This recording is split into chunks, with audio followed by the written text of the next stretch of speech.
If you have just a minute, I want to share with you what I think might be the most important video you watch this whole year. This is what I wish they had taught me in school. And just listen and you'll know immediately what I'm talking about. And I bet you'll say the same thing. Why didn't they teach this in school? Basically, the last 10, even more than 10 years of my life, I've been trying to research, study, and experiment on the reason why 99% of the world struggles financially and 1% of the world has most of the money. In fact, they say now the top 10 people in the world, the 10 wealthiest people in the world, have more money than the bottom 2 or 3 billion combined. It's one of the most unfair things in history. And you know what? If you read a lot, the rich are getting richer. In the next few minutes, I want to share with you, I want to pull back the curtain and just save you like 10 years. If you've ever struggled financially, or if right now you're under extreme financial pressure, listen to this.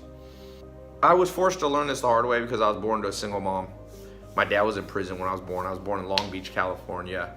I spent my teenage years in a mobile home. And now if you've seen my videos, you've seen that I've been able to transform my life. Let's face the bad news. The average person that's born broke stays broke. And statistics back that up. The average person who's born middle class stays with a middle class income. Your parents' income is the biggest predictor of your future income. If you want to break out of that tyranny, the tyranny of your birth, the tyranny of societal classes, the tyranny of not being financially independent, the tyranny of being broke, and every time it's the first of the month and rent is due, you're scrambling and freaked out. Let me share with you what I uncovered. I believe almost everybody can double their income.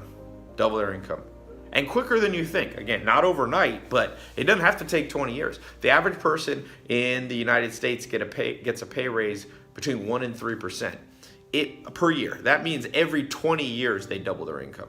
That's too long. That's too long. Steve Jobs used to say, I don't want to be the richest man in the graveyard. This is so important. Like I made a big promise at the beginning. I said this may be the most important video you see this year. First thing I want to say, number one, when I began to study, I had 5 millionaire mentors over a series of years. Okay, I dropped out of college, had no money, was sleeping on a couch, back to the mobile home again, no college degree, no future, didn't have a car, didn't even have a suit to interview for a job, no qualifications for a regular mainstream job. I spent 7 years on a farm, so I only had farm qualifications. I'm at the end of my rope. And then I said, wait a second, I'm gonna start researching, because there are a few people, the 1 out of 100 people that pull themselves out of it. What do they do different? You gotta study people that they call outliers. You can't just study the masses.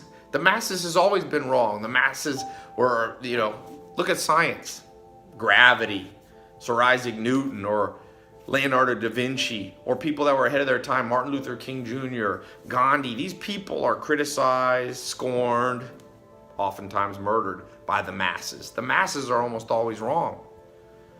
So I said, forget the masses. I'm going to look at the 1 in a million or the 1 in 100 that pulls it off. And the first thing that I learned, write this down if you're taking notes. I suggest you take notes. The first thing is that they catch trends. If you say an idea of yours and your next door neighbor likes it, it's too late. It's too late to make money with that. Once it's accepted by the masses, it's no longer a new trend. And the only people making money from it are the people who got in early. You got to learn to get in early. If you're cynical, if you're stubborn, if you're slow, if you're set in your ways, if you're non-adaptable, you're going to have a hard time doubling your income. You're going to have a hard time ever achieving real financial freedom. You're going to be a slave to the system. You're going to be a slave to the 9 to 5. Like, what did Steve Jobs do? Of course, Alan Nation was right. Steve Jobs presented the idea of the personal computer to, I think it was Stanford, all these Ivy League professors who were so smart, they laughed at him. But you know what? Guess who laughed all the way to the bank? Steve Jobs, Bill Gates, Mark Zuckerberg, Elon Musk. You see, you have to have thick skin that allows you to catch new trends, that allows you to see what most people don't see. So you need to be, I'm revealing the secrets one by one. Write down trend catchers. Number 2, fix your bad mental habits. What they don't teach you in school is anything about habits. Yes, they make you memorize geography and what the capital of Montana is and the capital of Romania, but that doesn't translate into anything of practical value besides being good at geography maybe, which you could just Google nowadays. It's an outdated way of learning. What would help you is the proper mental habits. And one of those mental habits, what do the masses do when they see something new? They're always skeptical. And what I'm saying is, oh, it works, but most people don't believe it, and that's good for you. Because the second everybody does it, it's too hard to make money. Uber caught a trend early. Why didn't you and I catch the Netflix idea trend before? Like, why did the founder of Netflix make so much money? He makes $1 billion a month with his company now. Imagine having that. $30 million deposited daily into your business bank account. You think he's struggling financially? He didn't grow up rich. He didn't inherit money. But what he did is he caught a trend. He had vision and he had good mental habits so that when the fear came in and the discouragement came in and the self-doubt, the cynicism, he knew how to shut it down quick. That's what I mean by mental habits. What about the financial mental training? What about the habit training to have the millionaire mindset? Nothing. Welcome to the modern school system. That's why I made this video. But here's number 3. And this is the killer. And you've heard this before, possibly, but it's not what you hear, it's what you do. Talk is cheap. Action is what matters. Usually, the more people talk, the less they do. And here's the thing. Here's number 3. I'm giving you 3 things.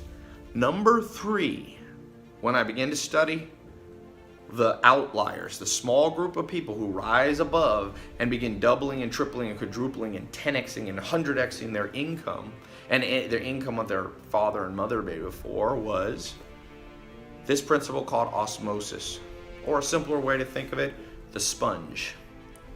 Whatever you are around will affect you. Okay?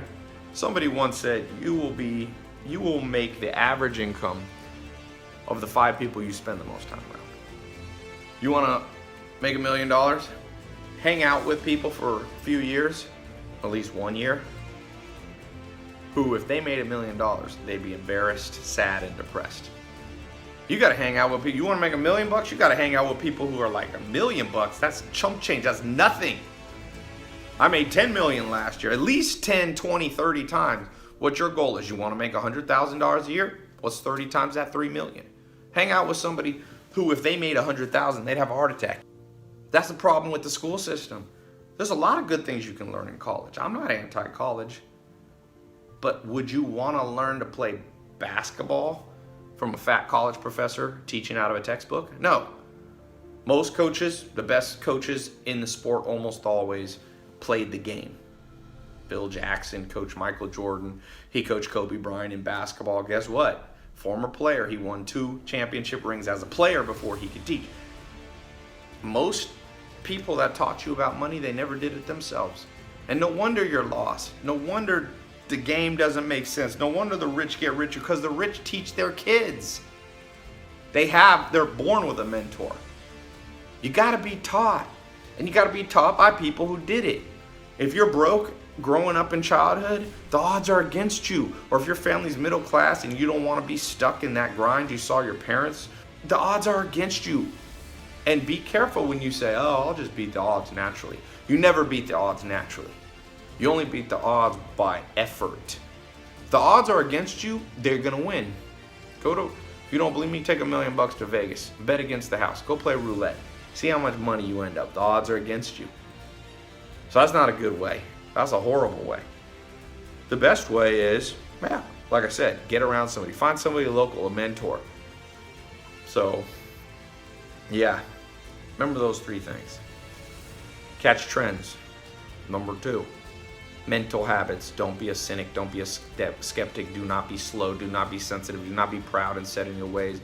Don't succumb to what's called the sunk cost fallacy, meaning, well, I'm already in this job I hate. I might as well spend the next 20 years doing it. It's too hard to turn. The momentum's too much against me. No. Be adaptive, like Bruce Lee said. be like water. The water adapts to the cup. If it's in a glass, it fills the glass. If it's in a small mug, it fills the mug. He said, be like water.